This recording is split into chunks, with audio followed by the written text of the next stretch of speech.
Don't push back. Contents under.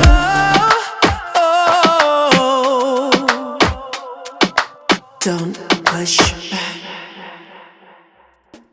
네, 안녕하세요. BMLG입니다. 오늘 가지고 온 차량은 BMW 7 시리즈 X7이고요. 2022년식 3년밖에 안 된 차인데 오늘 찾아온 이유는 바로 전륜발이 이 차량이 에어 서스펜션들이 적용된 차량인데요. 에어 서스펜션이 주저앉아서 차량 차고 조절이 안 돼서 저희에게 사줘왔어요. 그래서 지금 이쪽을 보시면 비교적 서스펜션이 좀 낮아 보이고요. 그리고 반대쪽에서 보시면 이쪽은 비교적 좀 높아 보여요. 근데 지금 엔진이 구동되면서 주저앉았어요. 했던 전륜바리가 다시 좀 올라와서 원래 상태로 되어져 있는 상태인데 주차를 오래 해놓으면 차량이 한쪽으로 주저앉는 형태가 되어져 있고요. 그래서 저희가 일단 이런 걸 어떻게 높이를 좀 측정할 수 있냐면 줄자를 가지고 차량의 정센터 휠의 중심으로 차량 휀더까지를 올려보면 되는데요. 74cm 나옵니다. 반대쪽은 지금 많이 복원이 되긴 했지만 72가 조금 안 되게 나오고요. 이것도 지금 살짝은 주저앉긴 했는데 계속 두면 더 많이 내려가요. 그래서 줄자로 좌우측의 높이를 재봤는데요.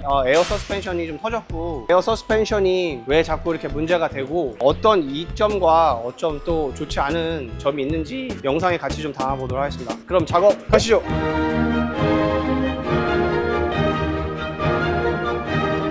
에어 서스펜션의 이해를 좀 돕고자 몇 가지 좀 가져다 왔는데요. 기존의 OGT 차량 그냥 에어 챔버만 있는 제품이에요. 그래서 보시면 이게 방지턱을 넘을 때마다 위아래로 움직이다 보니까 여기로 만들어진 고무 쪽의 제품들이 여기가 계속 꺾이는 현상 때문에 일정 시간이 지나면 터지는 경우들이 굉장히 많고요. 이 차량은 이 다음 세대로 좀 나온 차량이기도 하고 해서 여기에 들어있는 이 쇼버가 여기 안에 들어가져 있어요. 그래서 에어 서스펜션이 일부 역할을 하고 여기에 있는 댐핑 역할을 하는데 이제 이 두 가지의 차이가 좀 뭐냐면요. 이 녀석들은 스프링이 하는 역할을 일부 하다 보니까 차량이 방지턱을 넘으면 이게 쿠션감을 좀 주는 이렇게 좀 주는 역할을 좀 하고요. 이 녀석들은 쿠션을 받고 위로 올라섰을 때 쇼바를 빨리 잡아주는 역할을 해요. 그래서 요게 고장나는 경우는 사실 승차감이 이렇게 약간 차가 계속 꿀렁꿀렁 한다는 느낌이 좀 있고요. 그 다음에 요게 이제 멀쩡한 차들은 승차감이 좋아서 딱 넘고 바로 딱 안정되는 느낌이 있죠. OGT 같은 경우는 이 두 가지를 분리를 했는데 이제 나오는 7 시리즈나 친형차들은 대부분 하나로 챔버가 되어져 있어요. 그래서 에어 서스펜션이 이렇게 튜브들 터지는 게 일반적인 현상이고 또 하나는 요게 이제 댐핑력이 너무 약해져서 차가 원복을 잘 못하는 경우들도 있고 그 다음에 여기서 터져서 상단에 올라가면서 내가 이제 딱 멈춰서야 되는데 쿵쿵쿵 쳐서 소음을 만드는 일도 있어요. 그래서 이 서스펜션은 저희가 이제 데모스트레이션 하려고 좀 보여드린 거고요. 직접적으로 이 서스펜션에 공기를 완충해서 차고 높이도 높이고 낮추고 제어를 계속 해야 되는데 들리시죠? 에어를 공급해주는 역할을 하는 게 컴프레셔예요. 컴프레셔가 직접적으로 돌면서 에어를 계속 밀어 넣어주거든요. 그리고 이 에어를 받아서 4개 바퀴가 작동을 하고 여기에 보면 이제 밸브 블럭이라는 장치가 붙어져 있는데요. 블럭 같은 경우는 여기서 만들어진 에어를 모아서 이 장치를 통해서 실제적으로 차량의 높이를 오른쪽 왼쪽 네 군데로 조정할 수 있고요. 그러다 보니까 간혹 가다가 블럭의 이슈로 차고의 높이가 잘 맞지 않는 경우들도 있고요. 저희가 이 차를 수리를 다 완료를 하고 칼러브레이션을 해서 내 바퀴에 내 차고를 맞출 건데요. 그 차고를 맞출 때도 역시 이 녀석이 미세하게 개입을 해서 에어의 양을 조정을 해줄 거예요. 우선은 에어 서스펜션을 저희가 교체를 하지만 이 에어 서스펜션을 계속 방치하면 어떠한 문제가 생기냐면 컴프레셔가 모터로 만들어져 있어서 일단 한번 돌고 나 이제 일 다 했으니까 좀 쉬어야지 하고서 쉬어야 되는데 이 녀석이 펑크가 나서 일로 계속 에어가 빠지니까 나 이제 그만 이래도 되는데 에어 없어? 에어 넣어줄게 하면 또 에어를 또 작동을 시키는 거예요. 그러다 보면 컴프레셔가 쉴 시간이 없이 계속 동작을 하다 보니까 컴프레셔가 또 과열로 이어져서 이 고장을 빨리 수리를 하지 않으면 그 다음 고장으로 컴프레셔까지 이제 망가질 수가 있는데요. 이렇게 해서 다 수리하시면은 수리비가 1,000원이가 넘어버리긴 해요. 일단은 첫 번째로 내 차를 봤는데 평지 주차장에 세워놨는데 약간 뒤우뚱하다 혹은 앞으로 숙여져 있다. 그리고 시동을 거는데 다시 앞으로 올라오고 뒤에가 시동을 걸으면 다시 올라온다. 이런 느낌을 많이 받는다고 하면 에어 서스펜션의 첫 번째 증상일 수 있으니 잘 지켜봐 주세요.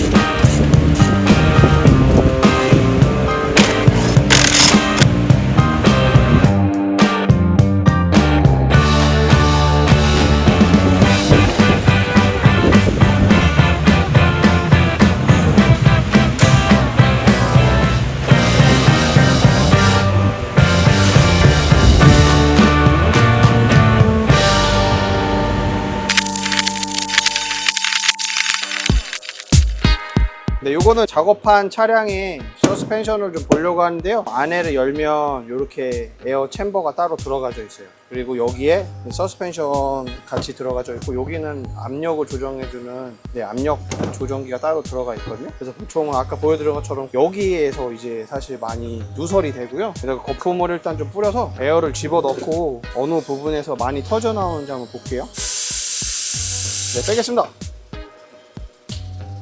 여기가 지금 사이사이인 데가 터져가지고, 근데 이게 지금은 되게 많이 터지는 것처럼 보이잖아요. 근데 이게 에어 서스펜션이 지금은 완전히 올라와져 있는 상태고, 특정 각도에서 이 정도 각도에 만약에 좀 내려와져 있다, 그래서 그 튜브가 딱 꺾여서 얘랑 딱 부비부비를 잘하고 있다, 덜 새는 거예요. 근데 급격하게 차를 올린다던가 내린다던가 그러면 이제 부비부비한 애들이 사이트엔 부비부비가 안 되니까 많이 새는 거고, 근데 지금 상태에서는 드라마틱하게 표현이 가능한 게 지금 최대치로 올라와주는 상태에서 더 이상 부비부비 못하는 건데, 실차에서는 무게가 있기 때문에 이 정도 내려와져 있으면 이것보다 더 많이 새지는 않아요. 네, 그래서 요거는 뭐 확실히 에어 서스펜션 쪽에 이슈가 있었던 게 맞고요. 그래서 요 작업 다 했습니다. 작업을 다 끝났을 때 이제 하는 건데요. 테이프를 일렬로 늘어뜨려서 주저앉아지는 상황을 조금 볼 거예요. 육안상으로는 이제 센치를 재긴 하지만 센치보다도 제일 확실한 방법이 이 방법인 것 같아요. 쭉 늘려서 이렇게 붙여놓고 서스펜션이 이렇게 탄탄한 상태를 보는 거죠. 만약에 마스킹 테이프 같은 거나 아니면 스카치 테이프가 집에 있으셔도 나중에 내 차 서스펜션이 멀쩡한가? 한번 자가진단 해보시는 것도 좋은 방법일 것 같아요. 간혹 가다가 지금은 저희가 잡아 당겨놨잖아요.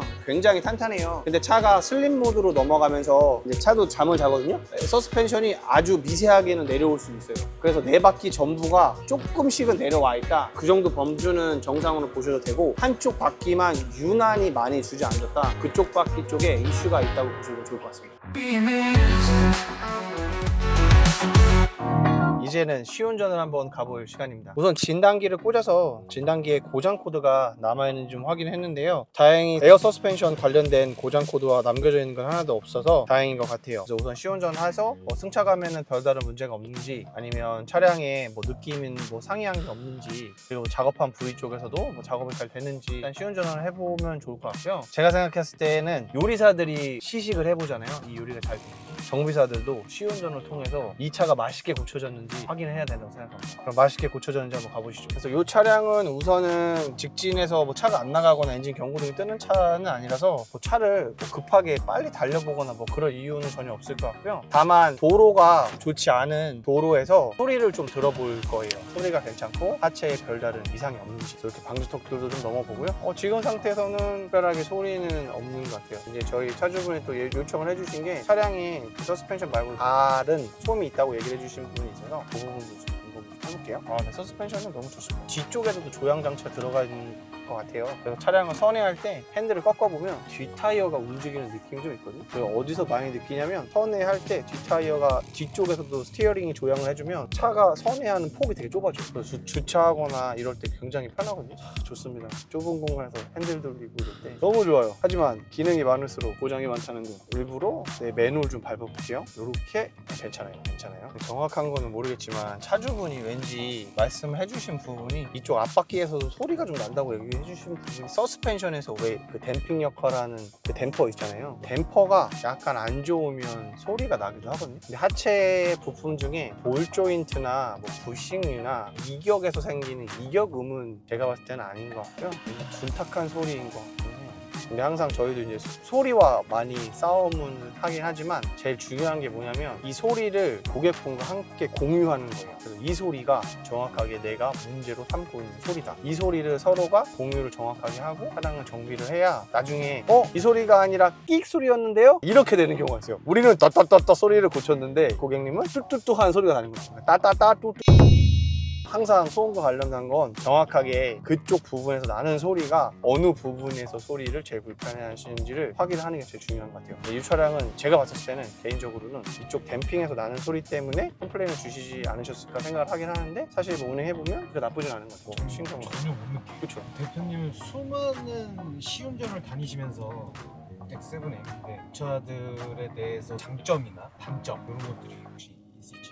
요거는 지금 22년 3년밖에 안 된 차라서 차가 많이 없어요. 차가 많이 없기도 한데 보통은 한 3년에서 5년 정도 되면 문제들이 서서히 나오기 시작하더라고요. 그래서 신차들은 아직 저희가 데이터를 많이 쌓아놓은 거는 사실은 없어요. 그래서 이 차량들이 실제 이제 앞으로 어떠한 많은 문제점을 안고 있을지는 잘 알지는 못하지만 기본적으로 일단 에어 서스펜션이 적용되어 있는 모든 차들은 에어 서스펜션이 어떠한 경우였을지, 그리고 이렇게 조금 등치가 큰 차량들은 대부분 하체가 좀 손상이 좀 많이 돼요. 차량이 무겁기 때문에 그 무거움을 받쳐주는 데서 하체에 손상이 좀 있고요. 그 다음에 이제 BMW에서 이 차량들이 이제 8기통 엔진이 올라가 있는 차량인데 BMW에서 8기통의 엔진들이 이슈가 항상 많았어요. 그래서 요 오일을 좀 많이 연소시키는 문제점, 그 다음에 엔진에서 노킹이 나는 그런 문제점들이 좀 있어서 그거를 얼만큼 개선해서 지금 여기에 올려놓는 건지 그것까지는 정확하게는 제가 알지는 못하긴 하지만 기본적으로는 8기통 엔진들의 워낙 이슈가 좀 많았어요. 그리고 이 차량들은 지금 X5보다 어쨌든 좀 더 길어진 X7 차량인데 뒷공간 한번 비춰볼 수 있어요? 뒷공간이 엄청 넓어요. 가족들이 이제 아이들이 2명 이상, 3명 정도 되거나 대가족으로 이루어지신 분들은 저는 굉장히 좋은 차. 뭐 X7이면 시리즈 중에 맨 끝단이 있는 차량이기 때문에 너무 좋은 차 같아요. 이렇게 X7M 차량 수리 다 끝났고요. 전체적으로는 뭐 크게 어렵거나 그럴 만한 작업은 아니지만 비용적인 면에서 항상 서스펜션들이 고장났을 때 많이 걱정들이 되시는 것 같아요. 서스펜션이 고장났을 때 정품을 하는 방법도 있지만 이렇게 뭐 재생 제품이나 아니면 애프터로 나오는 것들로 충분하게 뭐 기능도 좋기 때문에 사용해 보는 방법도 있을 것 같습니다. 그래서 차량 출고해서 뭐 진단부터 정비 그리고 시운전까지 최종 작업 마무리했고요. 구독, 좋아요는 제작자의 큰 힘이 됩니다. 여기 시작했다.